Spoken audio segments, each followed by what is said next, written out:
Hey, Robert, here's that same thing to advance the slides. I'll just leave it up here. This microphone, I already told Mike. Oh, he changed the microphone. So, Mike, remember?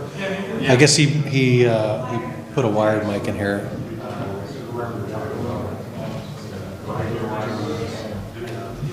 Sure.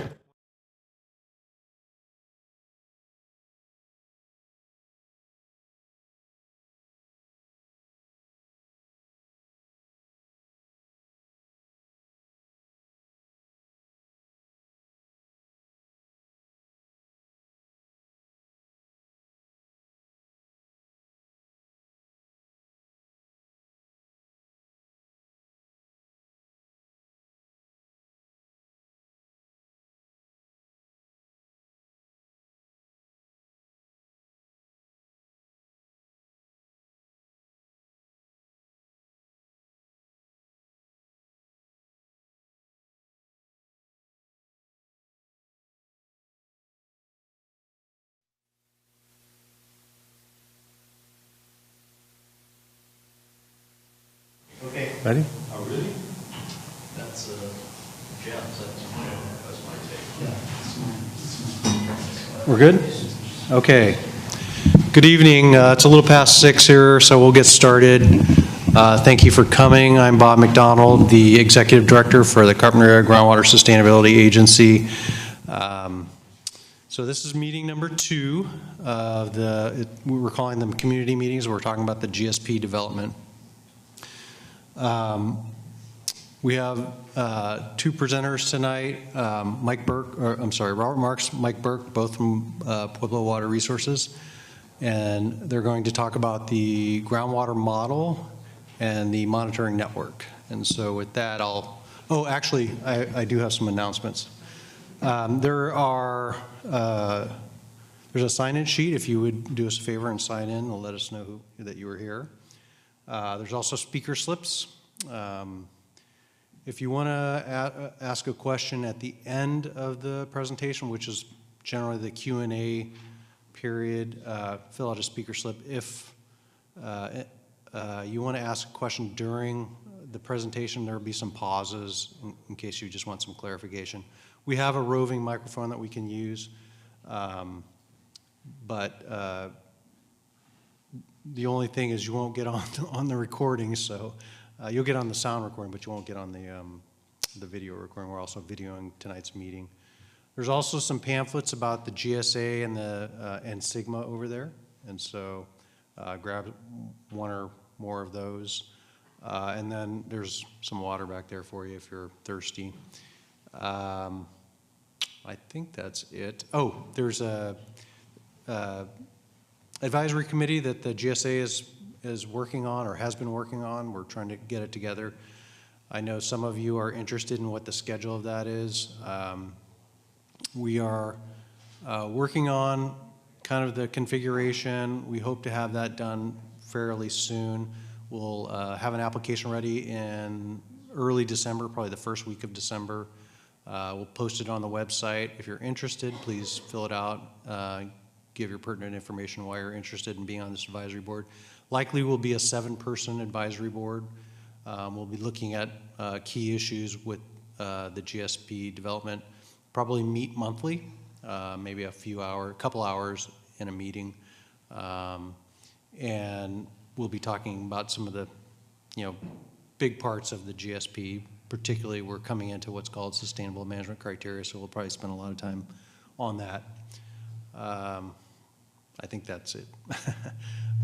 With that, I'm going to, Jeff, did you want to talk initially? Okay, yeah. This is Jeff Berry is with GSI, so I'll let him. Thank you, Bob. Hi, everybody. So Jeff Berry with GSI Water Solutions. We're heading up the effort to pull the GSP together with the help of our colleagues here from Pueblo and others on the team, including Bob. And so what I thought I would do is just kind of set the stage here. You may recall in the last workshop, we provided an overview of Sigma and what the elements of a GSP or groundwater sustainability plan are. We talked about we provided an overview of the geology and the groundwater conditions in the basin. And we also provided a summary of the historical and current water budget, which is the accounting of the inflows and outflows of water in and out of the basin. And so what we learned was that we learned a few key points, that we have been observing a cumulative reduction in groundwater and storage on the order of a negative 48,000 acre feet over the historical period. And that we have seen water levels in the center of the basin as low as 60 feet below mean sea level. And so that's a concern. That's something that we're going to have to pay attention to. And what we think that may have resulted in is in some parts of the basin that we see some evidence of seawater intrusion, which is obviously another problem. So we're going to hear tonight from Robert Marks and Michael Burke. Robert's going to talk about the groundwater model we're going to use as a tool for evaluating different alternatives to how to address any of the issues that we have. And then, of course, Michael's going to talk about the monitoring program that we have in place now and that we'll be using in the future to evaluate and assess how we're doing with regard to meeting our sustainability goals. We've posted several chapters of the GSP so far online, the introductory chapters, the groundwater conditions and geologic setting, and and also the initial chapters of the groundwater conditions. And by the end of the week, we should have posted the draft chapter of the water budget that we talked about last week, our last meeting. So we hope that you'll have a look at those chapters as we develop them. There is an online form that you can use to register your comments.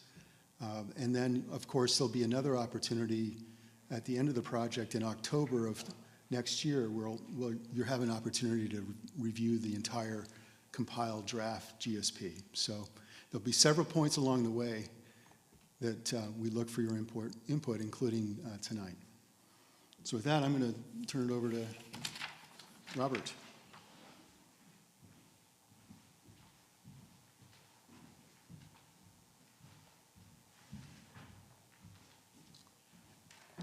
Good evening.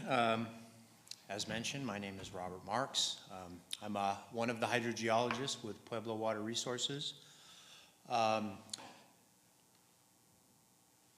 It's a real pleasure to be here tonight. I'll be talking about the groundwater flow model that's been developed for this basin and that we'll be using as part of the GSP development process. As Jeff mentioned, the last time I was here in October, I presented information about the hydrogeologic setting of the basin structure, our understanding of the recharge components of the basin, pumping, and then the quantification of the water budget for the basin.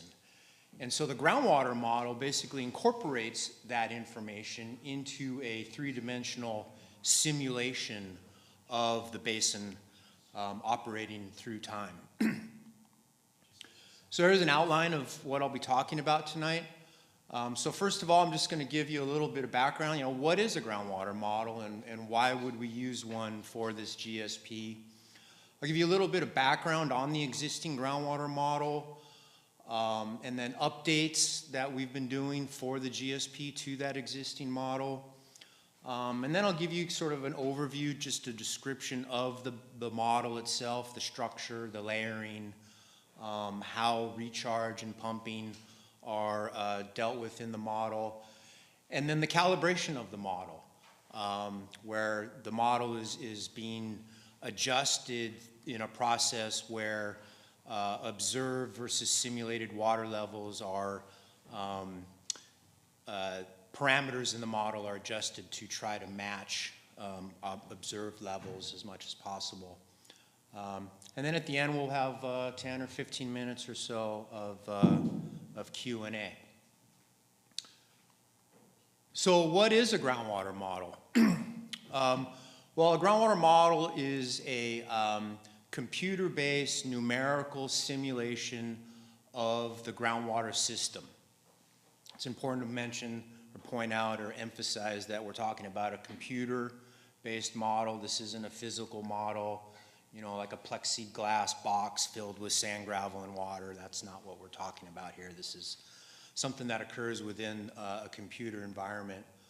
Groundwater models require a lot of data in order to be useful and reliable, and they're typically based on the hydrogeologic conceptual model, as I mentioned, and then the water budget, which again I discussed at the last workshop. So why would we use a groundwater flow model for this GSP? Well, for one thing, they're capable of simulating varying hydrologic conditions, so differences in rainfall, stream flow patterns through time, capable of handling complex scenarios. So we'll be asking the model to simulate various projects and management actions in the future that may be needed to bring the basin into sustainability. Now, it's important to understand that by definition, a model is a simplification of a very complex natural system. So the models are, in some areas of the basin at some times are really good at predicting water levels, and then other areas it may not be quite as good because we don't have enough data or don't have a complete understanding. But nevertheless, a good, well-calibrated model is still useful for making basin management decisions. We don't expect the model to necessarily accurately predict water levels at every given location in the basin under all conditions. But it's more about when we're evaluating different projects and management actions and comparing them against each other, the model is useful to help the GSA make decisions about what to do in the basin moving forward. So what are we going to do with this model? So after we've calibrated it, which I'll be discussing tonight, over the coming months, we're going to be developing a 50-year projected future simulation in the model that's going to go out 50 years past the date of the adoption of the GSP. So we're taking the model simulation out to 2073. And what we'll be doing is simulating various projects, basin management strategies that might be needed to achieve and maintain sustainability in accordance with SGMA regulations and the sustainable management criteria that will be developed in the coming months in consultation with the GSA. So a little background on the existing model. The original model was developed in 2012 by a firm called Hydrometrics Water Resources Incorporated. They were a sub-consultant to Pueblo for that project. The model uses the USGS mod flow code, which is important because it's in the public domain. There's nothing proprietary or secretive about the model code. It's all out there, and it's the industry standard. The original model was based on that 2012 hydrogeologic conceptual model and water budget that we developed at that time. The model had annual stress periods. The term stress period is really just sort of modeling vernacular for the time periods that the model is set up into. So we have each year in the model period, the pumping, the recharge components and everything are in the model on an annual basis. And that model was calibrated to the 1985 to 2008 period. So the model is being updated by Montgomery and Associates. So most of the information and all the cool graphics and everything that I'm going to be showing you later are actually from Montgomery and Associates. Montgomery and Associates several years ago merged with Hydrometrics. And so in particular, the personnel involved in the original model development, Cameron Tana with Montgomery and Associates, is overseeing the update to the model. So we feel fortunate to have Cameron continue to be involved with the model, and other than being a brilliant modeler, he has a lot of insight and history into the basin that he can bring to this for us. So the grid, the model updates consisted of revising the model grid to conform with the recent basin boundary adjustment. We converted the model to monthly stress periods, so we went from annual basis to monthly.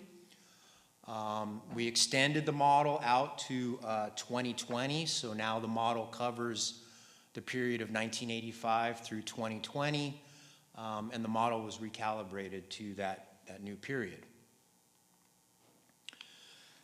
So this is a map that shows the model domain and the grid. So when I say domain, I mean the area that the model covers, and then the grid. So the model is carved up into cells, and what the model does is it calculates heads in each cell and iteratively compares the head in one cell next to the other, and goes through a series of computations in order to converge and develop a meaningful result. The model grid is a uniform grid of 300 by 300 foot cells. I think there are something like 76 columns in the model and 140 so, there are about 140 or so columns and then about 40 or so rows. So you can see that the model covers the formal basin boundary, which is shown with the black outline here.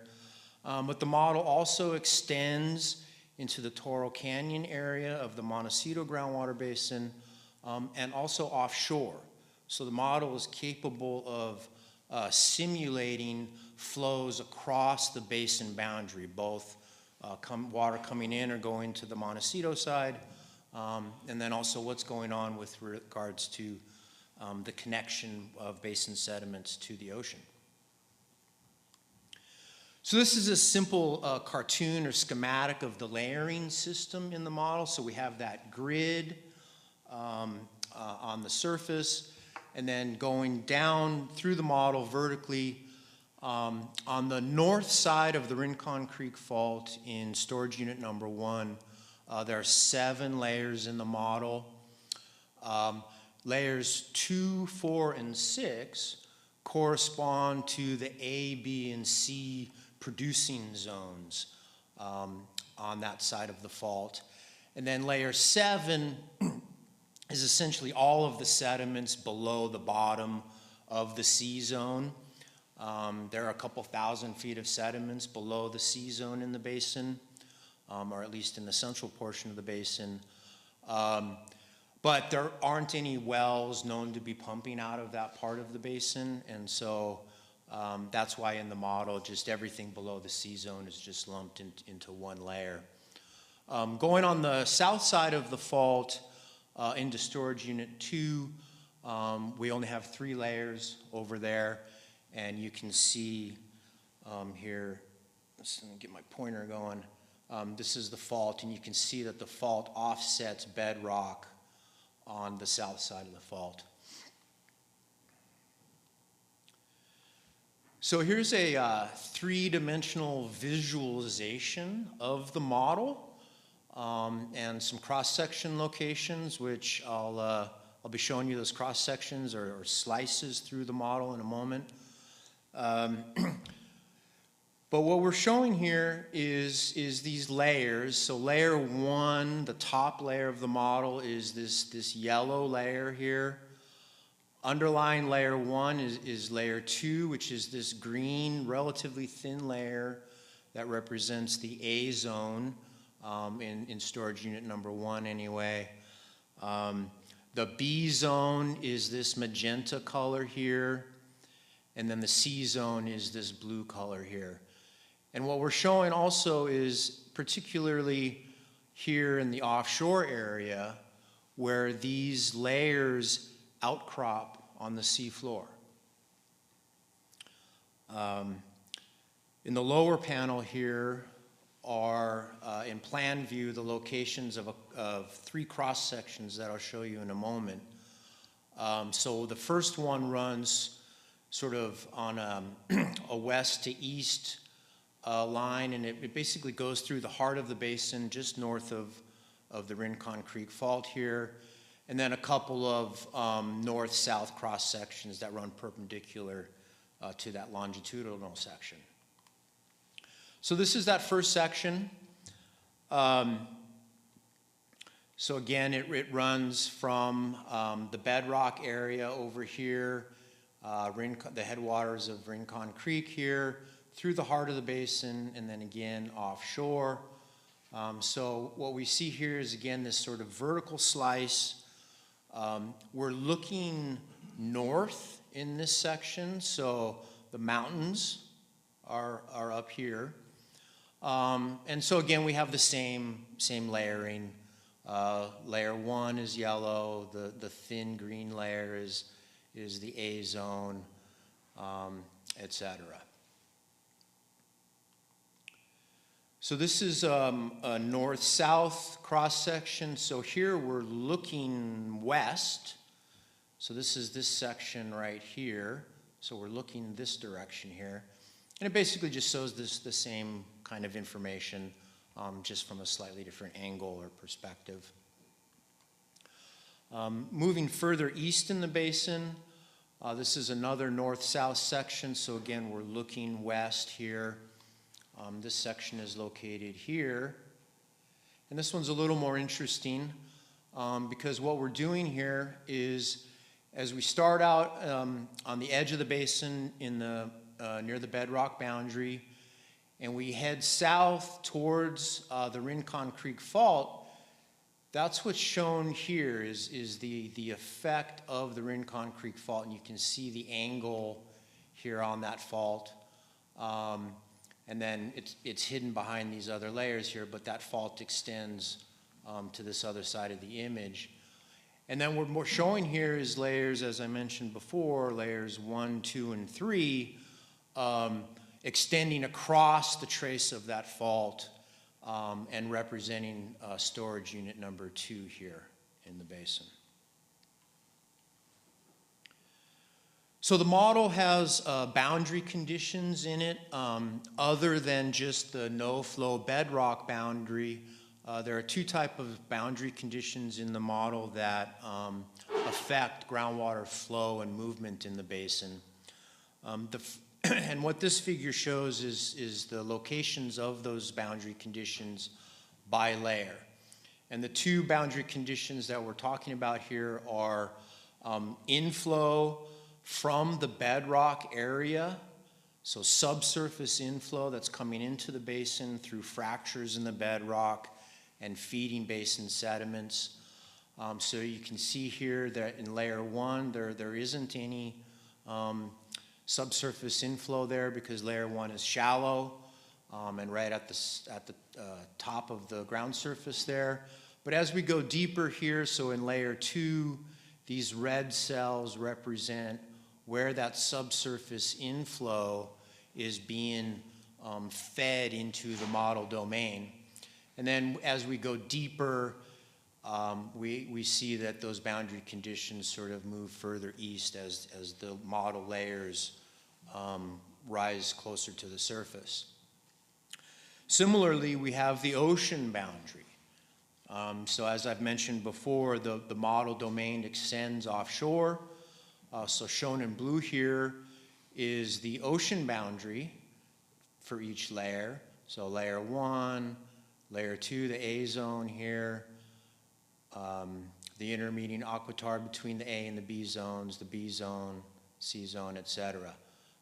Notably, layer 7 below the C zone doesn't outcrop on the seafloor, so there is no ocean boundary there. And the ocean boundary is represented as a constant head in the model, basically representing sea level.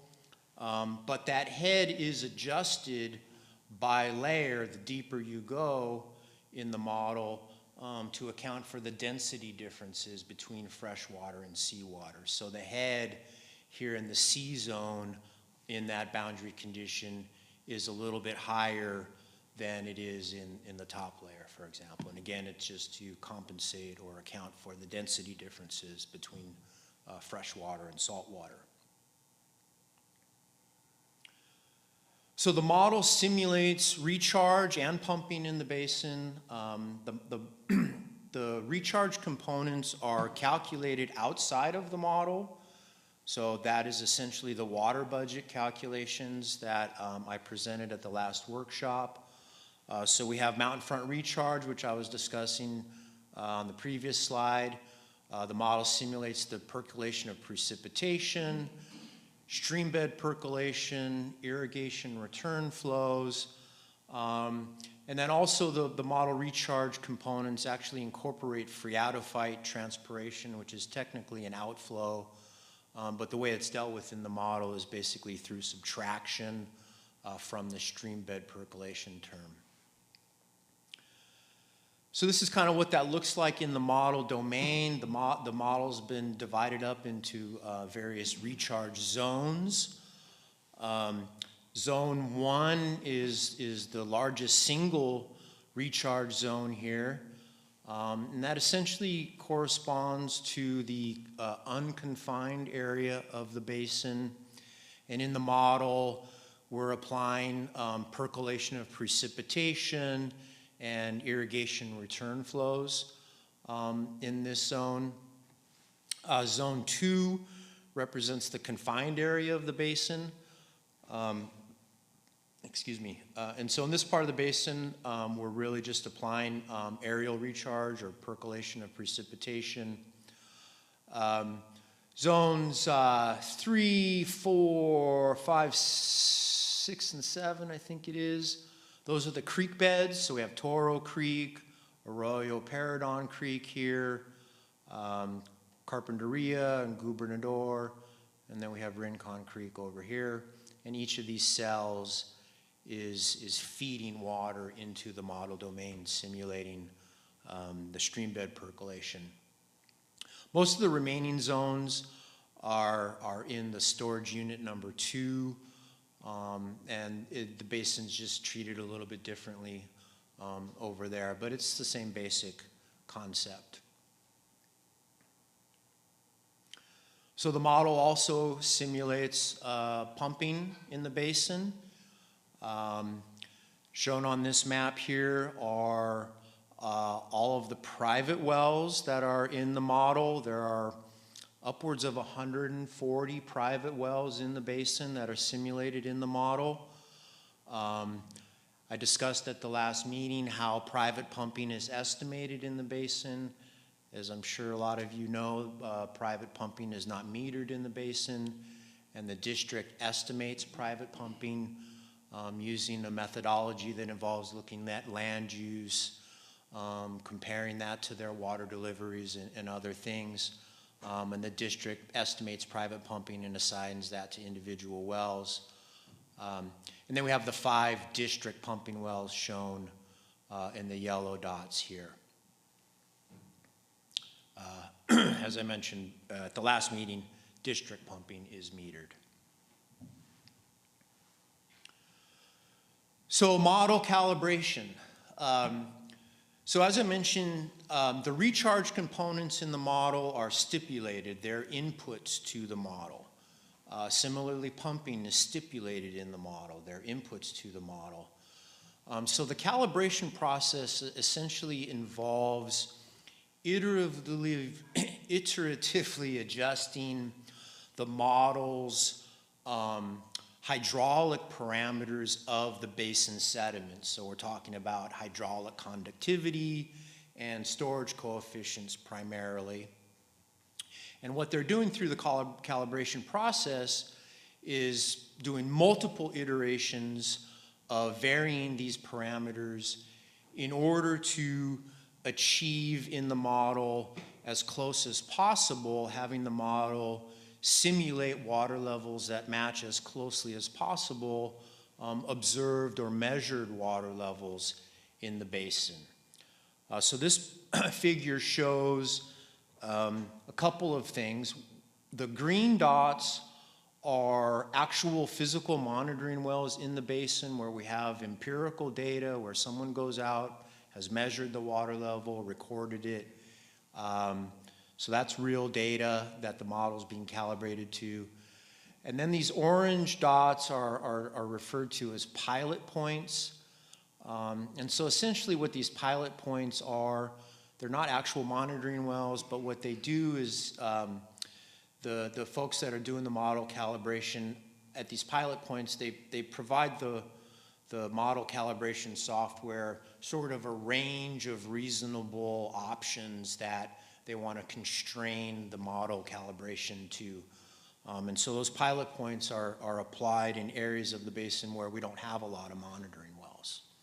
So again, it's just to aid with the calibration process and to constrain it.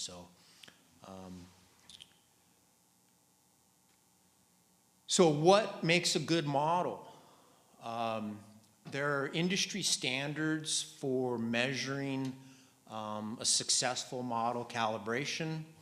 And the basic idea here is that you don't want errors in head predictions or water level predictions to be too large of a percentage of the overall mass balance of the model. So these criteria, 10% of the error ratio for the total head range in the system, and then the mean error should be less than 5%. So here's a plot that shows the calibration results here. And so what this is on the x-axis here we have the observed water level versus the model simulated water level following calibration. If the model was 100% accurate, those points would plot along this straight line, which would mean zero error. But what you can see is that the model is simulating heads, that follow pretty closely that 1-to-1 ratio. As noted here, the standard deviation from that 1-to-1 is about 3.4%. So compared to the 10% value I mentioned in the previous slide, we're doing pretty well there. And the mean residual is in 2.3 to 1.3%. So again, that's less than the 5%. Now we do have some areas of the model where it doesn't do quite as well. So I'll be getting into that here in the next couple slides. But overall, the model can be considered to be well calibrated and therefore a useful tool to the GSA for making management decisions. So I'm going to walk you through some water level calibration hydrographs. So what these are water levels at a particular monitoring well through time.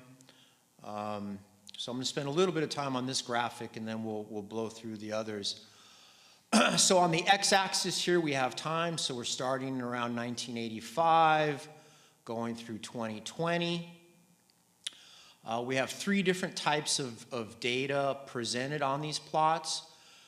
The black dots here are the actual measured water levels. So again, as I explained last time, someone actually goes out there with a measuring tape on a bi-monthly basis and measures the water level. The, I guess that's purple or maroon line here is the previous version of the model, the annual-based model. And then the blue line here is the new updated model on a monthly basis. So what you can see here, this is well 19F4. This is one of the wells that I presented at the last meeting when we were talking about groundwater conditions. Those hydrographs that I discussed at the last meeting went all the way back to 1940s. Here we're just taking a more recent slice again, 85 through 2020. But what you can see here is that both versions of the model do a pretty good job of simulating the late 80s, early 90s drought period. The calibrated model is underestimating water levels to some extent at this location during the wet period of the late 90s and 2000s. But then as we get into the more recent drought period here, you can see the updated model does a pretty good job of simulating the water levels. We have a little bit of a divergence here in the last couple years where the model is again sort of underestimating the water levels at this location. So moving east in the basin and up towards the bedrock boundary, this is well 26A1, located here. Again, it's near the bedrock boundary. It's between Rincon Creek and Gubernador, sort of in the Shepherd Mesa area. And so what you can see here is that the updated model does a much better job of simulating water levels here, at least during this period, than the previous version of the model did. But then again, as we get here to this drought period, there's quite a bit of divergence at this well in this location during this drought period. The model is overestimating water levels here fairly significantly. We're not sure exactly why that is. There are a couple of possible reasons. I think, in my opinion, the most likely reasons are, one, that this well and this part of the model is being influenced by those mountain front recharge cells that I mentioned a few slides ago, where we're injecting water into the model domain right in this area. It's also quite possible that the amount of pumping that's going on in this area of the basin is being underestimated. So moving down from the bedrock area and coming into the center, towards the center of the basin, this is well 27F2, the district Smiley well, just right around the corner here. So we're sitting like right around here, I think. So you can see here both versions of the model do a pretty good job of simulating water levels at this well. In particular, the drought period and the wet period here. And the new model does a pretty good job of the drought period here, but is again overestimating water levels to some extent in some more recent years. So at this location, that's probably not due to the proximity of that bedrock boundary, but perhaps is an indication that maybe pumping is being underestimated during this time period. Something along those lines. We're not quite sure. So moving closer to the heart of the basin, this is well 28J1, which again I presented to you at the last meeting. This well and the previous well are located in the center part of the basin where we have this current water level depression that Jeff mentioned at the beginning, where we have water levels currently 60 feet or so below sea level. And you can see here, both models do a pretty good job, which is good because this part of the basin is really where most of the pumping is occurring. It's where we have this concerning water level depression. So, it's important to keep in mind that, as I've mentioned before, the model is an approximation of a very complex system.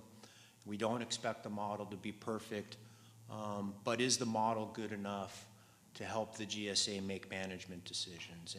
And I think what we're showing here is in this part of the basin, the model does quite a good job. Now, moving out of the central part of the basin and going to the Sentinel wells right at the shoreline here. So I discussed these wells at the last workshop. These are seawater intrusion sentinel wells or early warning wells that the Water District installed in 2019. There are 3 discrete wells here, one in the A zone, another in the B, and the other in the C zone. Since the wells were drilled in 2019, we really only have about a year's worth of data to calibrate to. But nevertheless, what we're showing here is the simulated water levels between from both models for the entire model calibration period. And you can see here that both models similarly predict the depth of the late 80s, early 90s drought period, getting into the wet period. But I think what's most important here is that the model is doing a pretty good job of approximating the water level conditions that we've been seeing here in the past couple of years. So going deeper now into the B zone, and what you can see here is the old model actually was predicting quite a deep water level here during this late 80s, early 90s drought, and much higher water levels during the wet period. The updated and recalibrated model is showing a somewhat more subdued response to those conditions. But again, I think what's important here is that the model is doing a pretty good job of hitting or approximating the observed water levels. It's not doing such a good job getting sort of the inter-monthly variations that we're seeing here, but we're right in the zone of the observed water levels there. And going deeper still, so this is the C zone here. This well is about 1,000 feet deep at this location. And we see a very similar simulated water levels here in the C zone as we did in the B zone. So I won't be redundant here. It's the same basic observations at this location.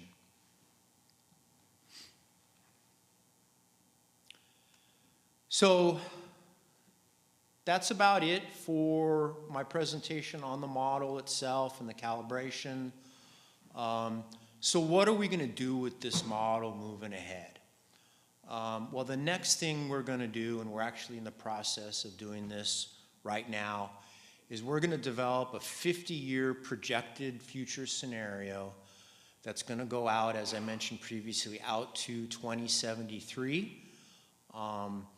The significance of that date is that's 50 years past the adoption date of the GSP, which is scheduled for January of 2023. So Sigma requires us to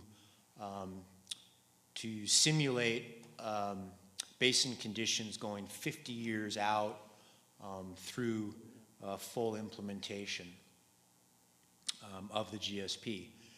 So we'll create that future scenario, and then as we work through the process of establishing the sustainable management criteria in the basin, which will be occurring over the coming months, once those SMCs, sustainable management criteria, have been established between the consultant team and the GSA, that model scenario is going to be used to simulate various projects and management actions that might be needed to achieve basin sustainability within 20 years of adoption of the GSP. So this is part of the Sigma regulation, is we have to show that the basin will achieve sustainability within 20 years, and then that sustainability will be maintained for the subsequent 30 years. So again, for a total of 50 years following the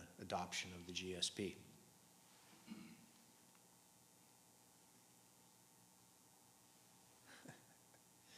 Cool, Bob. Questions? Yes. Yes, sir. So I noticed on your maps, your model Santa Monica Creek, Yes. Santa Monica debris basin are not included. While I realize that within the city limits, the creek is, or each, even outside some of the city limits, the creek is concrete lined.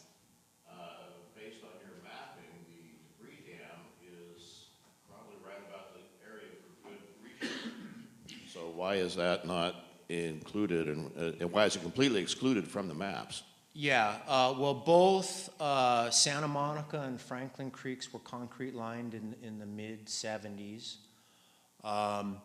And so this model calibration period is after that date, right? So it starts in 1985. And both of those creeks are concrete lined all the way to the bedrock boundary of the basin. So where those debris basins are located is actually outside the basin boundary. And therefore, both Santa Monica Creek and Franklin Creek, because of the concrete lining, are no longer considered to represent sources of recharge to the basin. And that's why they're not in the model, because they don't feed water into the basin anymore. Probably debatable. Perhaps. That's the current conceptualization. Yes, sir. Yeah, I'm wondering, sure. I'm wondering what your proposed strategy will be in estimating future rainfall and simulating and running your simulations. Yeah. I will be presenting on that topic in February in quite a bit of detail. We're going to have a workshop specifically to discuss how that projected future budget is calculated. But in a nutshell, basically what we're doing is we're taking a period from the history, so a 50-year period from the historical record. If I'm getting my date right, it extends from about 1951 through 2001 or so. And then, so we have a historical record of stream flow, precipitation, and then what we do is we're applying climate change factors that are provided by Department of Water Resources to precipitation, evapotranspiration, stream flow, based on all of the various climate change models that have been done and that cover this area of the state. And we apply those change factors to those various components. So that's how we estimate the recharge piece of it. And then pumping is estimated essentially from the district's urban water management plan and other projections for future pumping in the basin. And will you be using a Monte Carlo simulation technique, or will you simply use your straight historical record with the climate change modifications applied to it? It'll be the latter. Okay.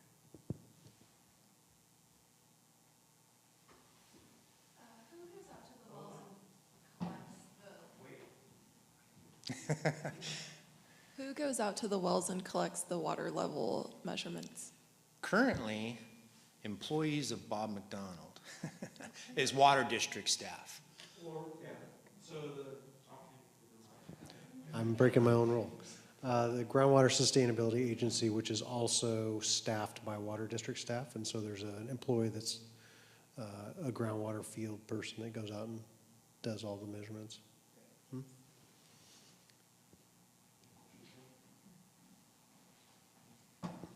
A couple questions. Could you first clarify your term head? What do you mean by that? Water level. Water level, okay. And second question is, are some of the monitoring things that you're going to talk about, are they going to be able to be used to make the model more accurate in those areas where you had problems? Perhaps. I should say that at this point, we don't anticipate making any further modifications to model calibration in the next year as part of the GSP development process. However, the model will be updated on an ongoing basis by the GSA through GSP implementation. So after the GSP is initially adopted in January of 2023, 2024, thank you, sorry. Yeah, that's just next year, right? Yeah, January 2024. So we have all of next year to finish this up. As more data are generated, and depending on what happens with the SMCs in the basin and whether or not the questions that we're asking of the model really require improvement or not. Meaning, you know, I discussed earlier that in the central part of the basin, the model does a pretty good job of simulating what's going on. And, you know, right now, looking ahead, it looks like what's going to be happening in the central part of the basin, and in particular, the relationship of water levels in the basin and what's going on with the potential for seawater intrusion, you know, is the model good enough to help the GSA make management decisions with regards to that issue? Now, it could be that there are some other issues that may emerge. So, for example, groundwater dependent ecosystems along the Rincon Creek, for example. Depending on the questions that the model is being asked, it may become important to improve the model in that area of the basin. So that kind of remains to be seen, and I think that that'll be an ongoing process, and the GSA will have to make some sort of cost-benefit decisions about where to spend its resources. But certainly, the model will be updated on an ongoing basis.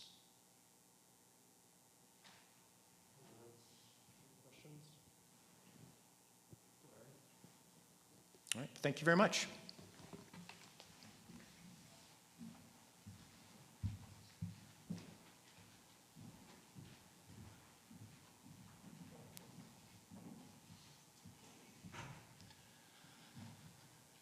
Good evening. My name is Mike Burke.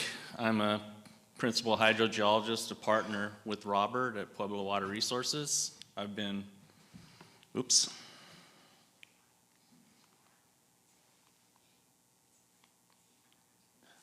working in this basin for about 30 years, plus or minus a few, and I'm really pleased to be on the GSP team with these folks.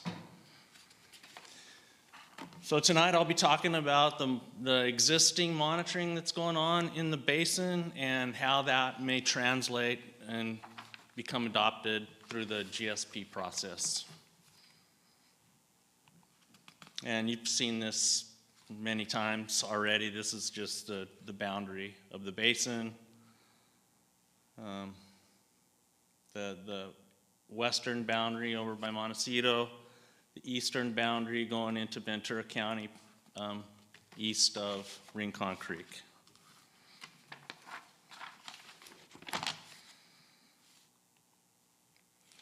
So monitoring networks, they're fundamental components of the GSP for tracking sustainability indicators, understand basin conditions, and allow for the GSA and the stakeholders to work together to achieve sustainability of the groundwater basin.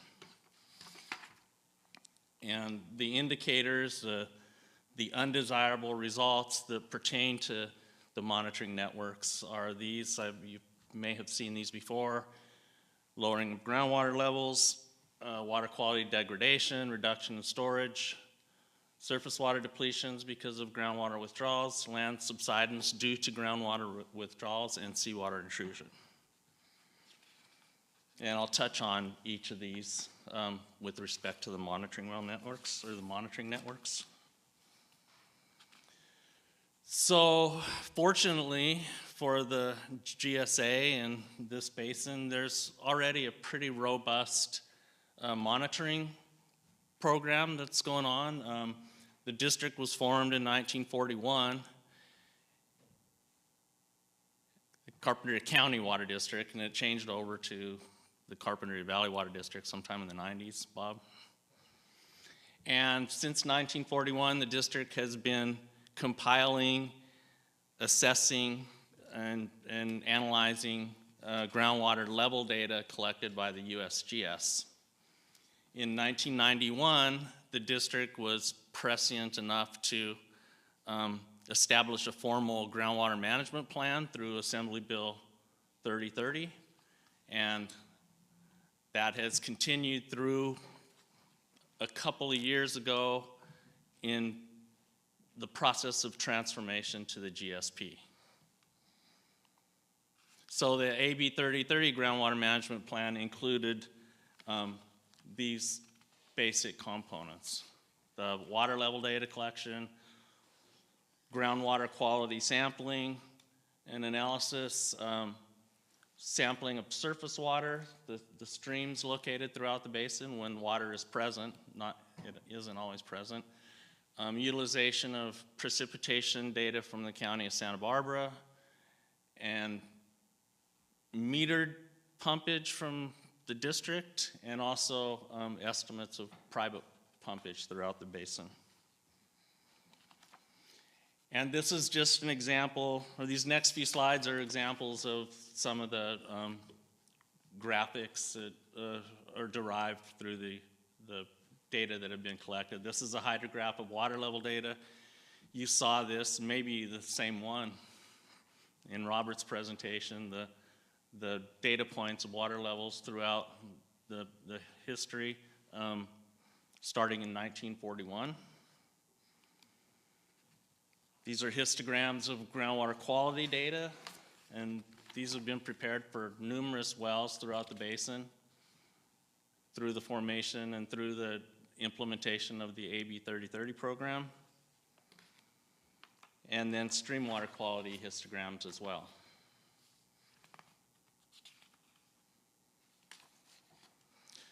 So there have been, in recent years and in preparation, anticipation of the GSP and other projects, some significant enhancements to the monitoring network. The first one is the installation of the Sentinel wells. That was in 2019. And the second one would be the installation. It was supposed to have occurred already, but it's planned for construction of another depth discrete monitoring well cluster similar to the Sentinel wells in El Carl Park. And these discrete depth monitoring wells, they fully penetrate the principal aquifer of the basin. They're completed in depth discrete zones like Robert talked about, the A, the B, and the C zone, the main producing zones in the principal aquifer. They allow for measurement and identification of hydraulic gradients, and they allow for depth discrete water quality sampling. And here are the locations of the depth discrete monitoring wells, the Sentinel wells, right there, and El Carl Park, which haven't been constructed yet. They're planned.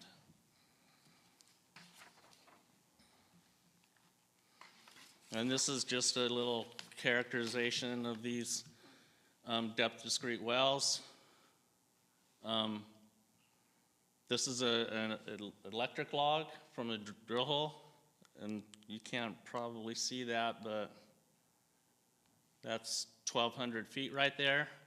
And we have the C zone, the B zone, and the A zone, and there's 3 wells completed in each of those zones. So for the GSP, the available monitoring networks that are already in place include the monitoring well network, the groundwater level and water quality programs, surface water sampling programs, stream flow data from the USGS and the Department of Water Resources, which I'll talk about a little later, and again, the rainfall data from Santa Barbara County.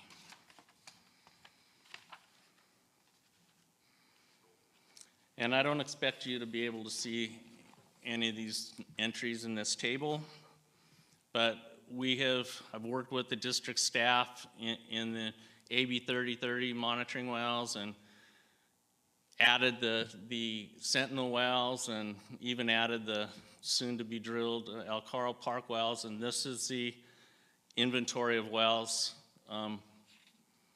going forward into the GSP. And all these columns up here basically, provide information that's bulleted here. So yeah, things about the wells, the owners, the status, if they're active or inactive, or just for monitoring, whether we get water quality data from them, water level data. If we have logs, which is a really important thing, it's nice to have the log to associate the data that you're getting with what part of the stratigraphy you're getting it from. And we also have when data collection began at each of the wells.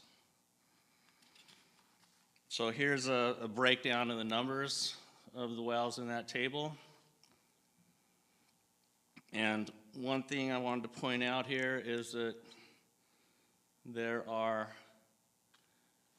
about 2 water level monitoring wells and water quality monitoring wells per square mile in the basin. And Sigma recommends, the BMPs for Sigma recommends 2 wells per 100 square miles for basins similar to the Carpinteria Basin. So I think we're in good shape there. And here's a map showing the locations of those wells in that table that I showed. So the existing groundwater and surface water quality programs includes semi-annual sampling and analysis, and the analytical program is basic general mineral, which is the anions, cations, dissolved solids, nitrates, and electrical conductance.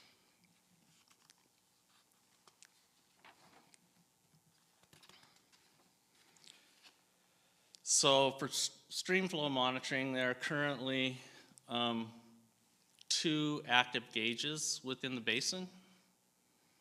The first one was installed on Upper Carpinteria Creek, just downstream of the confluence with Gobernador Creek. And just earlier this year, DWR installed a gauge on Lower Carpinteria Creek, near the Ocho footbridge. Is that what it's called? I'll grab my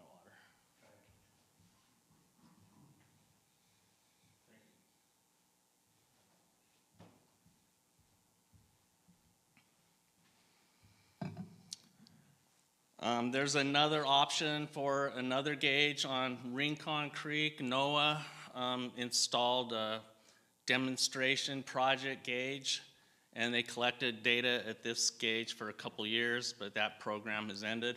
But the gauge remains, and NOAA has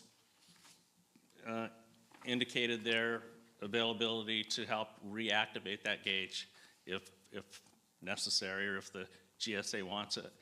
And I also spoke with DWR representatives, and they are also interested in adding additional gauges if suitable locations could be identified. And this map shows the stream flow gauges, the 2 on Carpinteria Creek and the NOAA demonstration gauge on Rincon Creek.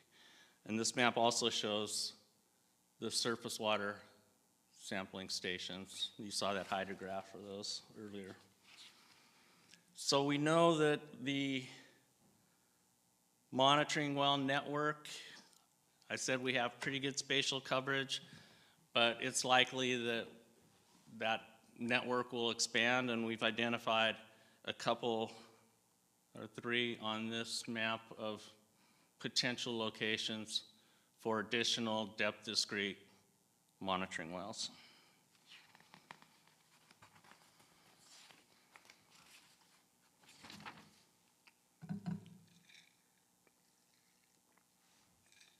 So for the seawater intrusion monitoring network, this shows a schematic of the sentinel wells. You saw I showed one of these earlier, but they allow for water level data collection, water quality. Robert talked about them serving as early warning indicators. And these are some of the data that we get from the sentinel wells. This upper graph shows chlorides and ECs for the shallow well, and this shows the water levels in that well. Same thing for the B zone, the middle zone. And then for the deep zone, the same hydrograph, and you can see that since we installed these wells, we have seen increases in chlorides and EC in this deep well.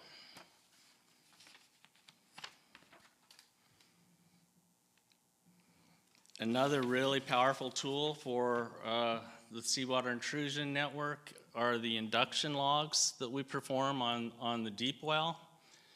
And the induction log is a measure of the bulk conductivity of the aquifer materials and the pore water in the aquifer, and the conductivity of the aquifer materials is going to remain the same, but if you see any changes in the induction log, it's going to be because of changes in the water quality in the pore water. And so this shows an example of three different induction logs. The baseline is the one in black, and the subsequent logs, one in blue and the one in red, and you can see that for most of the depth of this well and through the A zone and the B zone and even toward the top of the C zone, they kind of plot on top of each other. But when you get into the C zone, you can see a shift, and that's kind of showing the same thing that this shows. There's a shift in water quality over subsequent monitoring periods. So again, as part of the monitoring network for seawater intrusion, we did a geophysical survey, the GSA did a geophysical survey in the vicinity of the sentinel wells, right here by the salt marsh.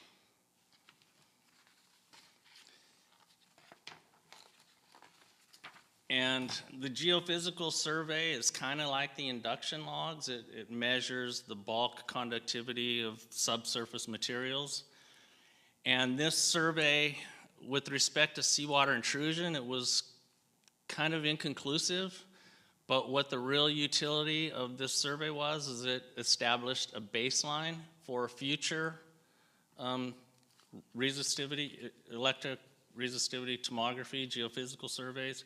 So if we go out and redo the survey that we did here, any changes in the signatures that we witnessed would be because of changes in water quality in the aquifer. And I think, Bob, this report on this is on the website, the GSA website?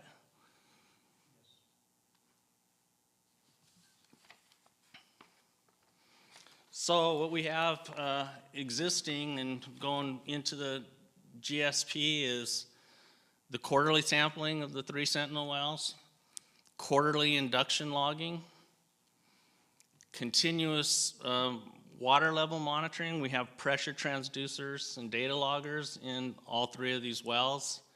So that data that I showed you right here, that's what this is.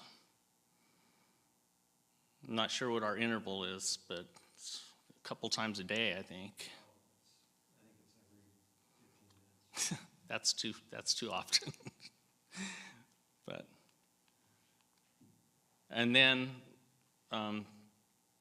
the GSA, I'm sure, will consider repeating those geophysical surveys.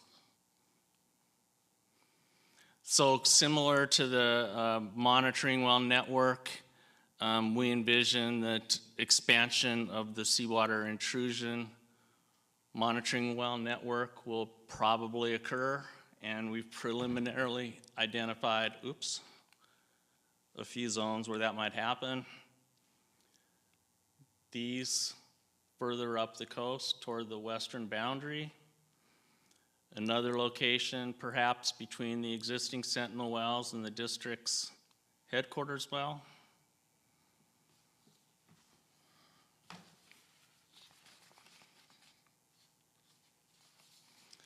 So another one of the undesirable effects is land subsidence. Land subsidence created by groundwater withdrawals. Now, for land subsidence to occur, one of these 3 conditions has to exist. We don't think that any of these are applicable to this basin, nor have we seen any past or present anecdotal evidence that there has been any subsidence related to groundwater withdrawal. And by anecdotal evidence, I mean damage to roads because of land sinkage or pipelines, bridges, railroad tracks. That hasn't occurred even during periods where water levels have been depressed, like in the 50s and in the early 90s.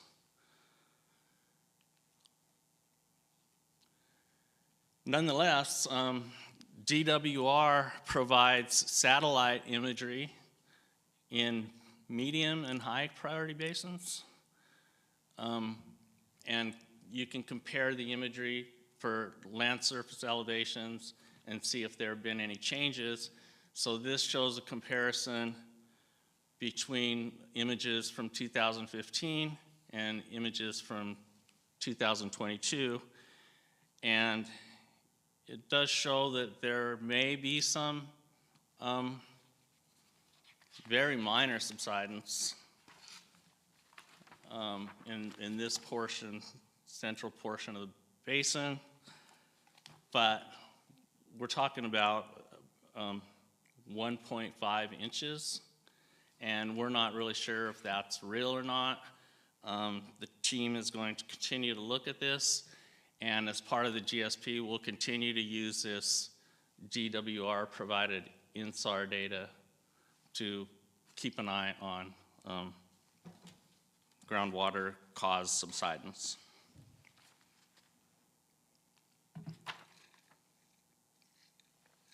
The last undesirable result that I'll talk about is depletion of surface water by groundwater withdrawals.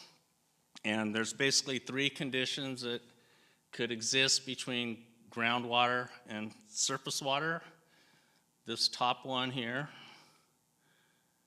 is when the water in the aquifer is higher than the stream bed, and you get water flowing from the groundwater into the surface water body. And that's what you call a gaining condition.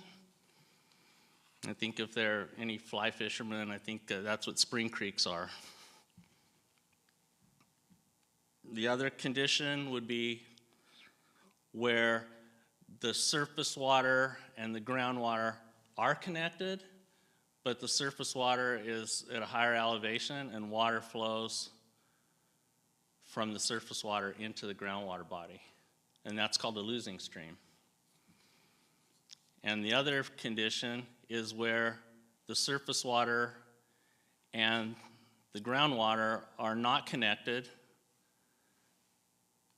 and that is what's called a losing stream. And so if they're not connected and you're pumping and your water table's going up or down and they're not connecting, your pumping is not affecting this.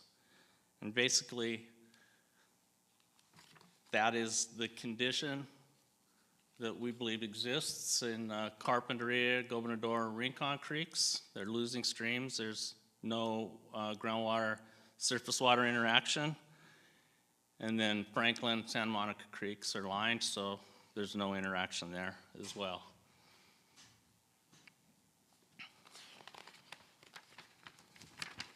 But nonetheless, the team will continue to use the stream flow data and the water level data that we are available to us to keep an eye on this condition. So that's it for my presentation. Are there any questions about the monitoring network?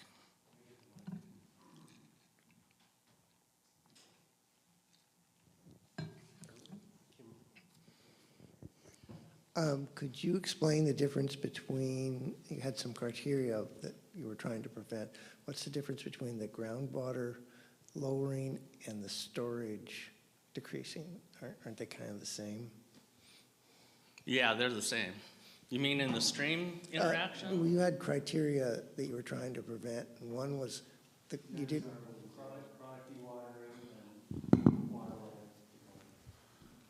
Yeah, they're related. And we use that water level data to create contour maps that we can compare over periods of time and estimate the change in groundwater storage. okay. No, they're directly related, and we're going to be tracking in acre feet how much the groundwater storage changes from year to year. And that's what DWR is interested in knowing.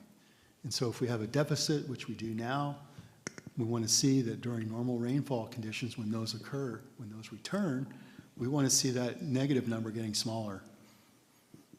Okay. And my second question is, if the ground were to subside due to decrease in water in the groundwater table, can it come back when the rainwater fills it in, or is that subsidence permanent? I can try to cover that. Yeah. Basically, once you have subsidence that occurs, it doesn't return when the water levels come back. And that's one of the problems in the Central Valley right now. Actually, they've seen 20 plus feet of ground surface change. But even when water levels come back, very little upward buoyancy will happen. It's unfortunate. The whole structure of the material that collapsed doesn't restore. And that's why during, if you see that we had some historical low water levels in some of those hydrographs, if there was going to be subsidence, that's when it would have occurred, is back then. And as long as we don't have drastically different water levels, even if it does go down, but if it doesn't go down significantly more than what we observed in the past, we're not going to see it.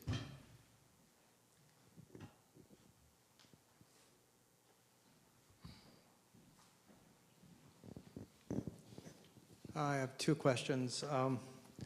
One, I was wondering about that deep aquifer layer and the salinity or chloride changes that you're seeing there. Is that because that particular layer daylights out into the ocean and the others don't? No, we believe that they all daylight into the ocean. We're not sure what the mechanism is at this point and why we're seeing that in that zone. Okay. The other question I had is, with your modeling effort, will you be looking at modeling salinity in those layers as well as head? That's a Robert question. The model will not be updated as part of the current GSP to simulate density-dependent flow, but that is something that's being considered as an improvement to the model moving forward during the implementation phase. So right now, the way the model deals with the density differences between seawater and freshwater is through those constant head boundary conditions that I mentioned earlier. As Mike said in response to your question about why we think we're seeing chloride increases and evidence of you know, the beginning of seawater intrusion in the C zone there, it's probably due to the density differences, meaning the deeper you go, the higher freshwater head you need, or equivalent head you need to hold back the seawater. So it's just due to the density differences, more than likely. But we don't have the benefit of being able to go and drill wells offshore to see what's going on out there. You know, we don't know exactly where the seawater freshwater interface is offshore. But we know there is at least some freshwater in storage offshore, because we have conditions in the basin currently and historically where the water levels in the inland part of the basin are below sea level. And if the interface, if there was seawater knocking on the door right at the shoreline, we would be seeing seawater intrusion. So there's some volume of freshwater in storage offshore, and there's an interface between the freshwater and saltwater somewhere offshore. And it could be that what we're seeing here is that wedge that forms because of the density differences, it's the toe of that wedge that's starting to show itself in the C zone there. That's our current thinking on it, yeah.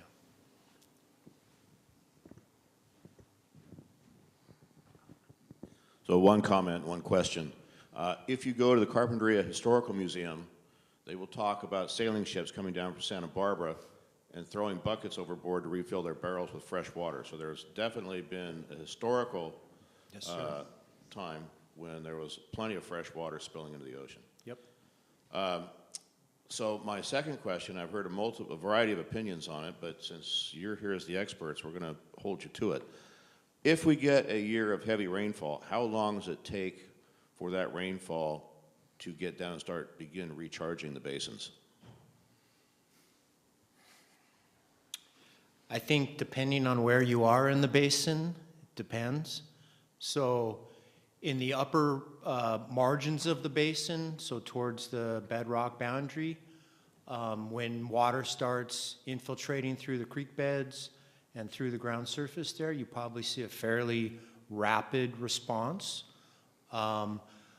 Whereas as you go more towards the center of the basin, and in particular in the confined area of the basin, where the rainfall that falls on the ground surface there doesn't actually percolate vertically downward, at least not very fast, it can take quite a while for the water levels to recover there. So are we talking quite a while in calendar time or quite a while in geologic time? Calendar time. Thank you. We're talking years, not decades. I can give you an example, like in the Goleta Basin, we looked at this very same thing, and we had a really good record for a well that showed that it took over 20 years of above normal rainfall to recover the water levels to where they were prior to the drought. So that's kind of the scale of what we're looking at. So when we see periods of, elevated rainfall, that's great. We love that. We love seeing groundwater recharge, but the reality is we need it over multiple years for these extended drought periods to make up for that drought. I'll add something to that, just because I've been looking at these graphs for many years. Mike, maybe you can go back to one of the hydrographs. There's a distinct The show. Sentinel well hydrograph or No, the historic? yeah, 1904. 1904, yeah.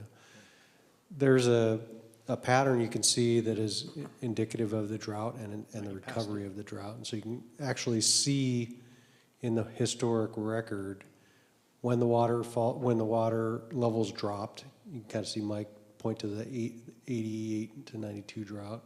That was when it hit bottom, and then it recovered in a matter of a few years. And you can see it continued to rise.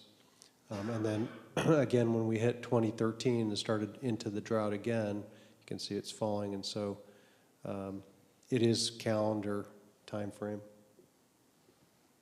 Bob, when did state water? State water started flowing in 1999. Yeah, but probably more important is when Kachuma water Yeah. started coming Yeah, in the in the 50s. 50s. Oh, yeah, well, Kachuma. late 50s, Very 58, 59, Kachuma began to be imported, and you can see a pretty rapid recovery from the 40s drought. Yeah.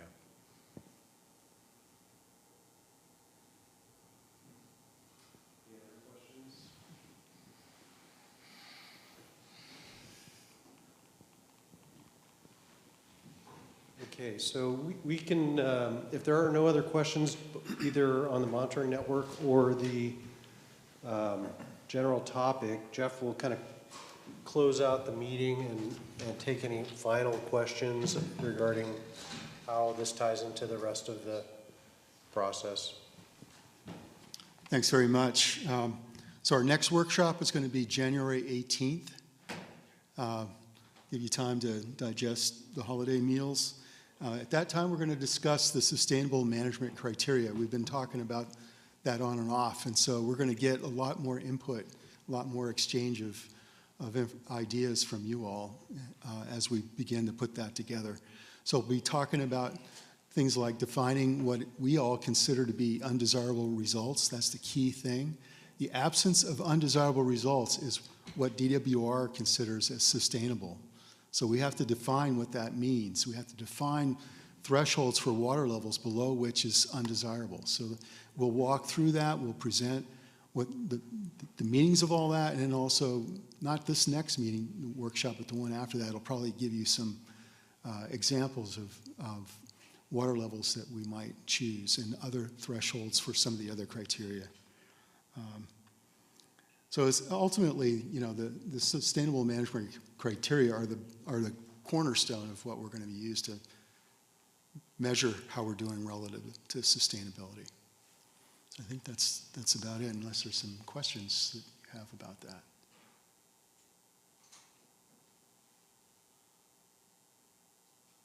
Well, which meeting do you think will start hearing how this is going to affect us as farmers here in the valley? So my question is, at what meeting do you think you will be defining what's going to happen for water availability for agriculture in the valley? I really think that we're going to get into that more in the February meeting. I think this January meeting is going to cover a lot of background material that you need to know to understand what DWR is asking for. But it's really the meat of it's going to probably come in February. Thank you. We'll start. Yeah. That's when the fighting starts.